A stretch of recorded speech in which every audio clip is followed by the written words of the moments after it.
कथी लिखा हुआ है? आज का दिन शोक का दिन।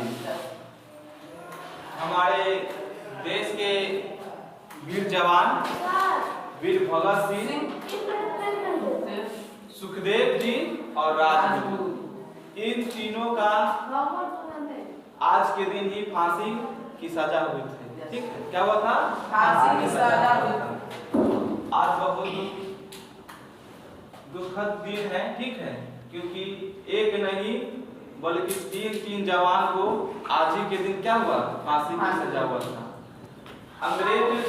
अंग्रेज को इतना डर हो गया था ना, अंग्रेज को इतना डर हो गया था कि इन तीनों को एक ही दिन को फांसी की सजा इन लोगों को था कहिया 24 मार्च 1931 को, समझा?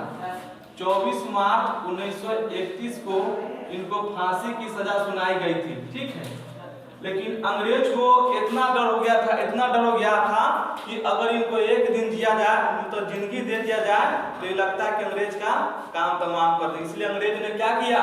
रातारात इनको 23 मार्च 1931 को ही फांसी दे दिया। क्या तारीख को? 23 मार्च 1931।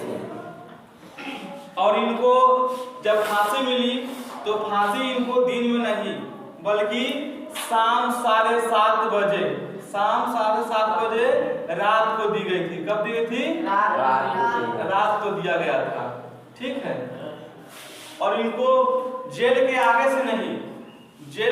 से नहीं बल्कि इनका जो शव था, जो मरा हुआ डेड बॉडी था, उनको निकाला गया जेल के पीछे का दीवार तोड़कर, और तो उस गली से निकाला गया। सबसे चुपके से तीनों का सब निकाला गया। ठीक है, और इनका जो लाश जो ले गया गया सतलज नदी के किनारे। ठीक है, सतलज नदी के किनारे इनका सब को लेकर, और क्या किया ना, इन तीनों का सब को कुटी काट के और एक बोरा में भरकर फेंकने गए थे, समझा? तो वहां जब गए तो जैसे कि इनको ऐसे भी दहला सकता था, लेकिन अंग्रेज को इतना डर था, सोचे कि अगर कहीं इनका सब इस तरह छोड़ दिया जाए तो अगर जिंदा हो जाएंगे तो फिर क्या होगा? ये पूरा मतलब काम तमाम कर देंगे।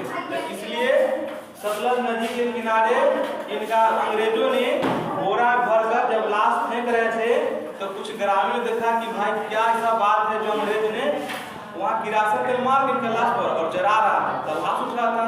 तो गांव के लोग देखा था क्या हो रहा है, तो सब वहाँ गए। मसान पहले कहता मतलब कपड़ा तो बांध के ऐसे डंडा में आग लगा कैसे जाता था, तो मसान होता है वही लेके गया तो देखा कि तीनों लोग का सब था। ठीक है, कुछ लोग का आधा जल गया था, आधा बचा हुआ था। फिर क्या हुआ ना, सब बटोर के उनको अच्छा से और एक बहुत अच्छी मतलब तरीकों से उनको तब जाके उनको क्या हुआ आदमी मतलब कि उनका अंतिम कार्य किया गया। तो यही थे वीर भगत सिंह, सुखदेव जी और राजगुरु, जिसने हंसते हंसते क्या किए? फांसी पर चढ़ गए। हमारे देश के बहुत ही महान क्रांतिकारियों में नाम आता है वीर भगत सिंह को। ठीक है, न्यूटन का पर्सनल एक बार नाम मत बताओ। क्या नाम है? हाँ, ये नियम कौन दिया था? कौन दिया था? गैलीलियो ने। न्यूटन का तीसरा नियम कहता है कि बुआड़े इसमें क्रिया प्रतिक्रिया के बराबर होता है। ठीक है, इससे कहने का मतलब है कि अभी हम बोल रहे थे कुछ बात और ये हमको पलट बात कुछ बात हमको कह रहा था, हम इसको समझ के हमको समझा रहा है। ठीक है, हाँ। तो वही एक क्या है न्यूटन का तीसरा लॉ है, यानी मान लो कोई लड़का है, ठीक है, अगर तुमको एक तरह को मारेगा तो ना ही तरह से तुमको भी एक तरह को मारेगा जोर से ना, वही क्रिया प्रतिक्रिया के बराबर होता है। मतलब तुम जैसा उसको व्यवहार करेगो, जितना उसमें बल लगाओगे तो मान लो हम दीवार को ठगेल रहे हैं, तो जितना हम ठग लेंगे उतना क्या होगा, दीवार हमको ठग लेगा। ठीक है, बंदूक देखा है? बंदूक ओरिजिनल वाला कि डुप्लीकेट वाला? ओरिजिनल देखा है? दोनों देखा है। ननके पर का दूसरा छुपा किया है, चलाया नहीं चलाया होगा, तो खिलौना वाला चलाया है ना बड़का। ठीक है, अरे हाँ पता कि क्रिया को होता है ना, असली करता है। तो कहने का मतलब है कि जब बंदूक चलता है जब बंदूक गोली से बंदूक से जब गोली निकलता है, ठीक है, तो जब बंदूक चलता है तो क्या होता है ना कि कौन बंदूक है? सबसे असली बंदूक सही बना के बंदूक क्या स्टेन गन है। इसको जब छोड़ेगा ना तो जैसे कि आगे जब गोली निकलता है, ठीक है, जब गोली निकलता है तो जितना झटका से गोली निकलता है बाहर ना, उतना झटका कहाँ लगता है? पीछे की तरफ लगता है। यस सर, पीछे की तरफ लगता है।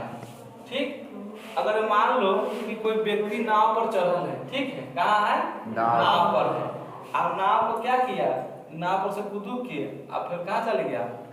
बन्हा पर चले गया। कहाँ चले गया? बन्हा पर। तो जैसे ही आप इसमें से कूदू के आगे बढ़ेगा तो नाव कहाँ जाएगा? नाव पीछे की तरफ आएगा। ठीक है, कहाँ जाएगा? पीछे की तरफ आएगा। उसी तरह देखता होगा कि रॉकेट उड़ता है, ठीक है, क्या होता है? रॉकेट उड़ता है। रॉकेट जब उड़ता है तो इसके पीछे से धुआं निकलता है। क्या निकलता है? धुआं निकलता है ना। हाँ। तो क्या होता है ना कि रॉकेट आगे निकल रहा है, लेकिन धुआं जो है, धुआं के पीछे छोड़ते हुए धुआं जितना नीचे दाब रहा है उतना ही धुआं दाब उसको ऊपर की ओर फेंक रहा है। ठीक है, तो क्या है? क्रिया प्रतिक्रिया के विपरीत बल लगाता है। ठीक है, क्रिया प्रतिक्रिया के विपरीत बल लगाता है। ठीक, तो चलिए लोगों का हम लोग क्या करेंगे? डिफिनेशन क्या देखेंगे? डिफिनेशन तो परिभाषा देखेंगे। न्यूटन का तीसरा परिभाषा लिखिए। न्यूटन का प्रत्येक क्रिया के विपरीत बिंदु समान प्रतिक्रिया होता है। ठीक है, जैसे बंदूक से छोड़ी हुई गोली, ठीक है, रॉकेट का उड़ना और नाव का चलाना। चलिए, बंदूक से गोली चलाना बता चुके हैं, ठीक है, रॉकेट का उड़ना भी बता दिए हैं और नाव को चलाना बताते हैं। अगर मान लो कि हम नाव में बैठे हुए हैं, क्या करते हैं? हम लोग नाव से चलाते हैं। ठीक, तो जब हम नाव को से धकेलते हैं, जब पीछे की ओर धकेलते हैं क्या करता है? पीछे वाला हमको भी आगे धकेलता है। ठीक, उसी पर नाव से कूदना बता दिए। नाव से कूदना, जब हम नाव से कूद के बाहर जाते हैं तो नाव क्या होता है? पीछे की ओर चला जाता है।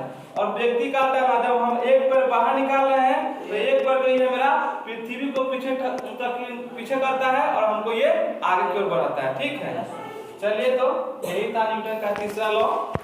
सब्सक्राइब करें VIP दर्पण क्लासेस।